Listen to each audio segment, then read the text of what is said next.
Hello, everyone. So I just want to create a quick video. Game 7 happened yesterday. You already know the result. The Houston Rockets lost.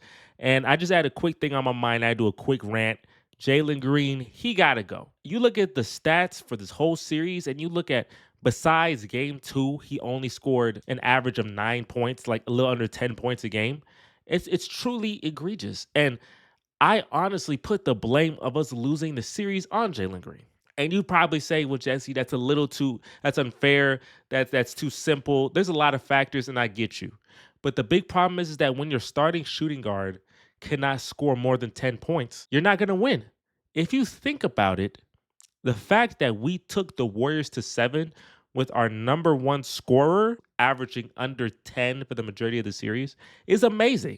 Ever since Jalen Green got drafted, I always had this thought. I'm just like, man, this guy, he has all this talent, he has all this potential, but he's ridiculously inconsistent. Usually starts off really bad, and then at the end of the season, he starts being good, and then you're like, oh my gosh, maybe this guy is something. That's cap. All that potential don't mean nothing if you ain't utilizing it. I need production. Forget potential. We need production. And the sad thing is, it's not all Jalen Green's fault. You go in high school, everyone worships you. You're the best. You're the number one guy. You go to G League Ignite, you're a pioneer because no one does that. The G League Ignite was a mistake. He should have went to college because college teaches you how to play the game of basketball. You go to a good program, it will teach you how to play good basketball. G League Ignite, oh man, you can make some more money. It'll teach you how to be a pro style offense. All of that was cap. Regardless, he goes there. He's a pioneer. And then he gets drafted number 2 overall to the Houston Rockets. And on the Houston Rockets, you're the guy. The keys are handed to you. You're the star. But you're on a team that's not serious. So we're tanking. We're losing games on purpose because we're trying to get high draft picks. So you're on a team that's not serious about winning. You're losing games. You put up empty stats, putting up 20, 30, 40, and no games matter. You're a multimillionaire now. You're 20 years old, multimillionaire. You're in a city full of distractions. I mean, you could get any woman you want. You get all the money in the world, get any car, all these things, right? So now expectations come to you. Last year, there was some expectations, but none too crazy. But this year, number 2 seed. We're in the playoffs now. We're facing the Warriors, one of the best organizations in NBA history. We're facing a top 10 player all time of Steph Curry in a playoff series.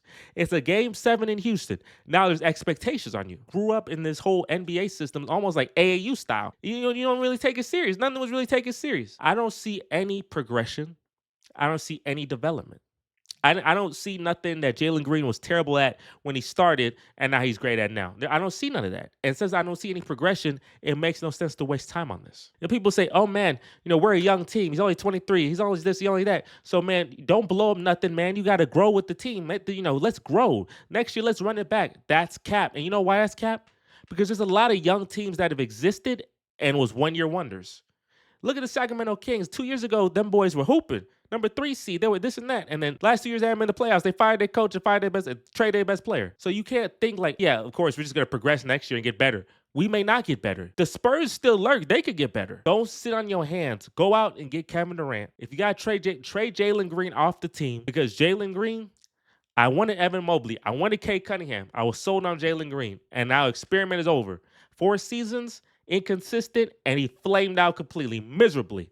And I'm tired of having shooting guards, James Harden, that flame out in game 7s. I'm tired of it. I don't want to see it no more. I don't want that culture on my team. So Jalen, best of wishes for you. Hopefully your next team looks out for you, bro. But honestly, I think we outgrew you. I think the team outgrew you. I don't think you're the guy for the team. So that's my opinion. Maybe he proved me wrong. And I'd love if he proved me wrong, cool for him. But I ain't trying to wait to see. Get KD, bro. Hey. For more content like this, make sure to like this video. I had to get that quick rant off. Make sure to subscribe to the channel. Also, check out the Game 7 reaction where I watched the Rockets fail against the Warriors. Definitely a fun watch, so go check that video out. And with that, I'm going to catch you guys on the next video, and I'm out of here. Peace.